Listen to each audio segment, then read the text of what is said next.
बिस्मिल्लाहिर्रहमानिर्रहीम अस्सलामु अलैकुम रहमतुल्लाह। कौमी असम्बली के अंदर बड़ी अजीब व गरीब सूरत हाल हो गई है। अब आप ज़रा देखें कि पहला इस्तीफ़ा आ गया है कौमी असम्बली से, बहुत बड़ा इस्तीफ़ा। और इस इस्तीफ़े से जो मौजूदा गवर्नमेंट है, मौजूदा रजीम है, इसको इतना बड़ा झटका लगा है, इतना बड़ा झटका। अब डेंट पड़ गया। ये जो डेंट पड़ गया है ये अब सही नहीं होने वाला। ये आप समझें कि इन्होंने पूरा का पूरा सिस्टम बिगाड़ दिया है। अंदर से एक ईंट निकालती है, और एक ईंट भी जब आप एक इमारत से निकालते हैं तो उसका गैप नज़र आता है।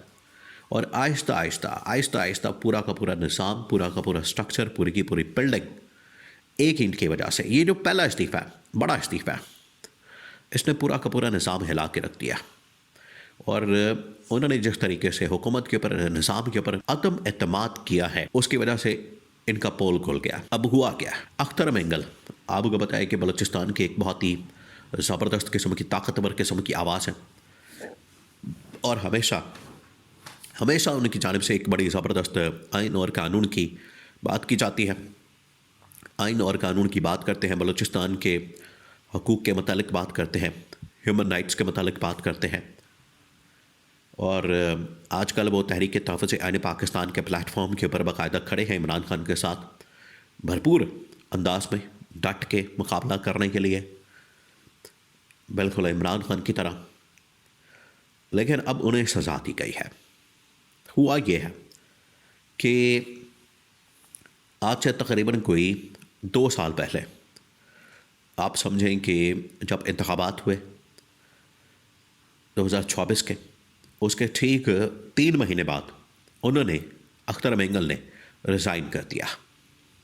3 से 6 महीने बाद उन्होंने रिज़ाइन कर दिया और अपना जो रेजिग्नेशन है वो स्पीकर कौमी असम्बली अयाज सादिक के पास जमा करवा दिया।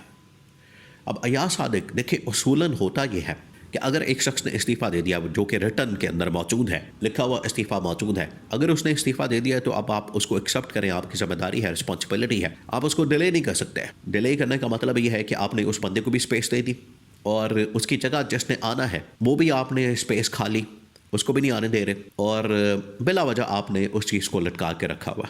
अख्तर मेंगल ने अगर इस्तीफ़ा दिया तो अगले दिन बुलाते, 2 दिन बाद बुलाते, 3 दिन बाद बुलाते, उनसे पूछते कि आप रिज़ाइन कर रहे हैं। अगर वो कन्फर्म कर देते तो उसका इस्तीफ़ा एक्सेप्ट करते, इलेक्शन कमीशन पाकिस्तान को भेजते, वहाँ पर इंतखाबात करवा देते। लेकिन जानबूझ के स्पीकर ने उसको डिले करके रखा, और आज आखिरकार उसको एक्सेप्ट किया, तकरीबन कोई 1.25-2 साल बाद। एक्सेप्ट करने के बाद बाकायदा इसका नोटिफिकेशन जारी कर दिया, और इलेक्शन कमीशन पाकिस्तान को यह मामला भेज दिया, और अगले चंद दिनों के अंदर इलेक्शन कमीशन पाकिस्तान इस सीट के ऊपर जो नए इंतखाबात है उसका ऐलान कर देगा।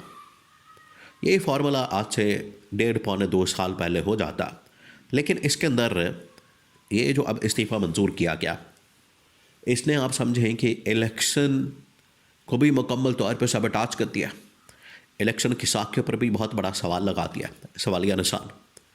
दूसरा ये कि जो असम्बली की तहलील, असम्बली को फारिग करना, इसको तोड़ना, और पूरी की पूरी असम्बली को तोड़ के या इसको इनफेक्टिव करके, गैर मौसर करके बाहर आ जाना, और उसके अंदर जो बड़े इस्तीफ़े शामिल हैं वो है PTI के इज्तिमाई तौर पर तकरीबन को 100 के करीब इस्तीफ़ा।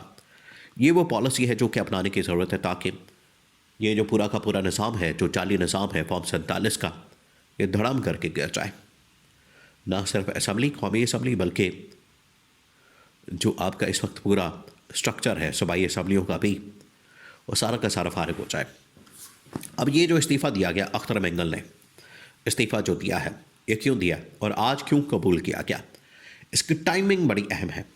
अख्तर मेंगल अब पिछले 1 साल से 1.5 साल से इमरान खान के साथ मिल गए हैं, इमरान खान के साथ खड़े हो गए हैं तहरीक तहफ़्फ़ुज़ आइन पाकिस्तान के प्लेटफॉर्म के ऊपर, जो कि इमरान खान की जानिब से क्रिएट किया गया, और इसने फिर पूरे पाकिस्तान के अंदर तहरीक को चलाया, पंजाब के अंदर, सिंध के अंदर, बलूचिस्तान के अंदर। जैसे सुहेल अफरीदी बाहर निकला, वैसे ही अल्लामा नासिर अब्बास, महमूद खान अचकज़ई, अख्तर मेंगल वगैरह ये बाहर निकले। तो इनको आज ये सज़ा दी गई है। सज़ा के तौर पर इनका ये इस्तीफ़ा मंजूर करके इस सीट को खाली किया गया है, ताकि ये बताया जा सके कि अख्तर मेंगल के जाने से कुछ नहीं होगा। ये पैगाम देने का मकसद था। इसके पीछे जो मकसद था वो ये था कि पैगाम दिया जाए कि अख्तर मेंगल के जाने से हमें कोई फ़र्क नहीं पड़ेगा, लेकिन फ़र्क पड़ा है, क्योंकि इस्तीफ़ा आने के बाद ये एक सीट खाली हुई है, वहाँ पर इलेक्शन होगा। इमरान खान का जो कारकुन वर्कर सपोर्टर जो भी होगा, बड़ी आसानी के साथ वो जीत कर इमरान खान के टिकट के ऊपर कौमी असम्बली के अंदर आ जाएगा। तो कौमी असम्बली का जो नंबर गेम है पीटीआई का, वो ज़्यादा हो जाएगा। और पीटीआई के पास ये ऑप्शन मौजूद है कि जब चाहें इज्तिमाई तौर पर इस्तीफ़े अनाउंस करें, इस्तीफ़े दें, बाहर आ जाएँ और बाहर आके सड़कों के ऊपर फिर एहतजाज करें। देखिए, इमरान खान ने वैसे भी 3 तरह की पॉलिसी अपनाने का कहा है, और यही बात अब अख्तर मेंगल की जानिब से की गई है। महमूद खान अचक सिंह, अल्लामा नासिर अब्बास, दोनों जो अपोजिशन लीडर हैं कौमी असम्बली के अंदर, सेनेट के अंदर, इसके अलावा खैबर पख्तूनख्वा के वज़ीर आला सुहेल अफरीदी, उन्होंने एक फ़ैसला किया। उन्होंने फ़ैसला ये किया कि अगले जो 2 महीने हैं इसमें हमने भरपूर कैंपेन करनी है, तहरीक चलानी है। इमरान खान की जो हकीकी आज़ादी की जद्दोजहद है, बाहर निकलने का रास्ता तो बन गया। बाहर इमरान खान किसी वक्त भी आ सकता है, हॉस्पिटल शिफ्ट हो सकता है जहाँ पर इमरान खान का ऑपरेशन किया जाए। इमरान खान की आँख का मसला जो है बड़ा क्रिटिकल हो चुका है, लेकिन साथ ही साथ मैंडेट की वापसी, इस हुकूमत का ख़ात्मा, असम्बली का ख़ात्मा, ये अब इनका टारगेट बन चुका है। ये एक डेस्टिनेशन है, ये लैंडमार्क इन्होंने अपना टारगेट सेट कर लिया है। तो इसको अचीव करने के लिए पीटीआई, तहरीक तहफ़्फ़ुज़ आइन पाकिस्तान, ये बारिश का पहला कतरा, ये अब अख्तर मेंगल ने साबित कर दिया कि अगर आप हक़ की खातिर खड़े हो जाएं, इस्तीफ़ा दें, रिज़ाइन करें, तो आपका ये इस्तीफ़ा जो है, चाहे एक भी है, इस निज़ाम के ऊपर अदम एतमाद करने के मुतरादिफ़ है। और उसकी वजह से अवाम के अंदर कम से कम ये हौसला पैदा होता है, अवाम के अंदर ये उम्मीद पैदा होती है कि आज हमारे लिए भी, हमारी आवाज़ बनने के लिए भी कोई शख्स खड़ा है। क्योंकि आवाम के साथ जो किया गया, आवाम के साथ जो इस वक्त हो रही है, आवाम को जिस तरीके से पिछले 2 सालों में तबाही और बर्बादी का, बेरोज़गारी का, मसाइल का, बिजली और गैस के बिलों का सामना करना पड़ा है, आवाम तो बिल्कुल इनफ इज़ इनफ हो चुका है, वो तो नक्को नक भर चुकी है। तो ये निज़ाम जो कि है भी जाली और डिलीवर भी नहीं कर पा रहा, इसका हिस्सा बनने से कोई फ़ायदा नहीं होने वाला। तो ये अख्तर मेंगल का इस्तीफ़ा असल में बुनियाद रखती है इस इस्तीफ़े ने कि निज़ाम के ऊपर अदम एतमाद करके पूरा का पूरा बाहर आके असम्बली को ही सॉल्व कर दिया जाए।